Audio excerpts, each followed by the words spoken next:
የማቴዎስ ወንጌል ምዕራፍ 22 ቁጥር 1 እስከ 22 ኢየሱስም መለሰ እንዲህ ደግሞ በምሳሌ ነገራቸው፣ እንዲህ አለ። መንግሥተ ሰማያት በልጁ ሰርግ ያደረገ ንጉሥን ትመስላለች። የታደሙትም ወደ ሰርጉ ይጠሩ ዘንድ ባሮቹን ላከ፣ ሊመጡም አልወደዱም። ደግሞ ሌሎችን ባሮች ልኮ የታደሙትን ነው ድግሴን አዘጋጀው፣ ኮርማዎቼና የሰጡትን ከብቶቼን ታርደዋል፣ ሁሉ ተዘጋጅተዋል፣ ወደ ሰርጉ ኑ በሏቸው አለ። እነሱ ግን ቸል ብለው አንዱ ወደ እርሻው ሌላው ወደ ንግዱ ሄደ።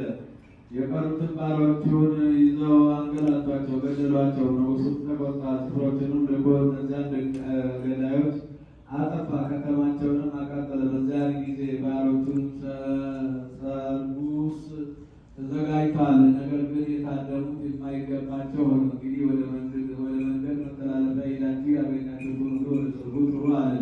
እነዚያንም ባሮች ወደ መንገድ ወጥተው ያገኙትን ሁሉ ክፉዎችን፣ በጎችን ሰበሰቡ፣ የሰርጉን ቤት ተቀማጮች ሞሉ።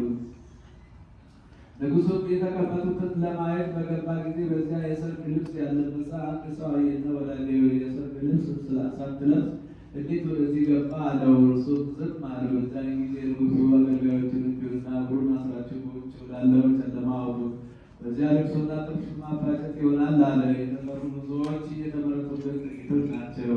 ስለዚህ ፈሪሳውያን ሄዱና እንዴት አድርገው በነገር እንዲያጠምቁት ተማከሩ። ደቀ መዛሙርቱም ከሄሮድስ ወገን ጋር ካላኩበት እነሱ መምህር ሆይ እውነተኛ እንደሆንክ በእውነትም የእግዚአብሔር መንገድ እንድታስተምር እናውቃለን፣ ለማንም አታደላም፣ የሰው ፊትም አትመለከተምና እንግዲህ ምን ይመስልሃል?